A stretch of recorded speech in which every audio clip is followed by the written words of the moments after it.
இன்றைக்கி நம்ம இந்த வீடியோவில் பார்க்க போகிற விஷயம்னு கேட்டிங்கன்னா V86 டீம் எப்போ ரிட்டர்ன் வர போகிறாங்கன்றது இப்போ டீட்டெயில் கிடச்சிருக்கு. அது மட்டும் இல்லாமல் அதில் புதிய வித மாற்றம்லாம் வரப்போது அதெல்லாம் என்னன்றது தெரிஞ்சுக்கிறது முடியும். நீங்களும் நம்ம சேனலில் சப்ஸ்கிரைப் பண்ணிச்சுங்க. இதே போல் இன்ட்ரெஸ்டிங்காக ரெஸ்லிங் நியூஸை பார்க்குற உங்கள் ஃப்ரெண்ட்ஸுக்கு இந்த வீடியோ ஷேர் பண்ணிவிட்டு நம்மளை டேக் பண்ணிவிட்டு தொடர்ந்து பாருங்கள். நம்ம ஃபஸ்ட்டு பார்க்க போகிற விஷயம் என்னன்னு கேட்டிங்கன்னா வெயிட் ஃபேமிலியில் புது மெம்பர்லாம் வர போகிறாங்கன்ற மாதிரி டீட்டெயில் கிடச்சிருக்கு. ஒன்று என்ன டீட்டெயில் கிடச்சிருக்குன்னு கேட்டிங்கன்னா அலெக்சா பிளிக்ஸ் வெயிட் ஃபேமிலியில் சேர போகிறாங்க. V86ன்ற டீமில் சேர போகிறாங்க. ஏற்கனவே அவங்க பிரேவைட்டோட இருந்திருந்தாங்க. பிரேவ் வெயிட் போனதுக்கப்புறம் வந்து இப்போ வந்து அவங்க வந்து தனியாக வராங்க. இருந்தாலும் அந்த கேரக்டரோட தான் வராங்க. சிஸ்டர் அபிகல்ன்ற கேரக்டரோட தான் வராங்க. ஃபினிஷரும் அதே மாதிரி தான் போட்டுக்கிட்டு இருக்காங்க. இப்போ பார்த்தீங்கன்னா வேட் ஃபேமிலியில் புதுசாக ஒரு மெம்பராக வந்து அவங்க மீண்டும் அதாவது வேட் ஃபேமிலி முடிஞ்சதுக்கப்புறம் இப்போ V86ன்ற டீமாக உருவாகிருக்கிறாங்க.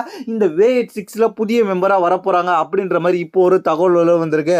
அதனால இவங்க வந்து போ டலஸ் அதுக்கப்புறம் வந்து நிக்கி கிராஸ் அதுக்கப்புறம் வந்து இவங்களோட சேர்ந்து அலெக்சா பிளிக்ஸ் இருக்க போகிறாங்க.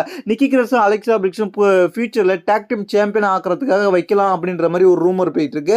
இந்த ரூமர் இன்னொரு விதமான ரூமராக போயிட்டு இருக்கு. ஒன்று என்னன்னு கேட்டிங்கன்னா இப்படி நம்ம எதிர்பார்த்துக்கிட்டு இருக்கோம். அப்படி இன்னொன்று என்ன போயிட்டு இருக்குன்னு கேட்டிங்கன்னா நிக்கி கிராஸை ரீப்ளேஸ் பண்ணிட்டு அலெக்சா பிளிக்ஸ் அந்த இடத்துல வரலாம் அப்படின்ற மாதிரி சொல்லப்படுகிறது.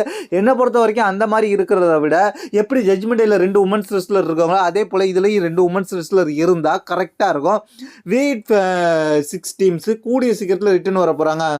தற்போதைக்கு அவங்க ரிட்டர்ன் வந்து கண்டினியூவாக மேட்சஸ் விளையாடணும். இந்த மாதிரி மிஸ்ட்ரியை பண்ணிக்கிட்டு இருக்கிறதோட ஒரு டார்கெட் பண்ணிக்கிட்டு இருக்கிறதோட ஒரு மேட்சஸை கண்டினியூவாக கொடுத்தா தான். ஏன்னு கேட்டிங்கன்னா 2025 அவங்க மேட்சஸே விளையாடல. ஸ்மாக் டவுன் கப்பு வந்தாங்க ராவில் இருந்து.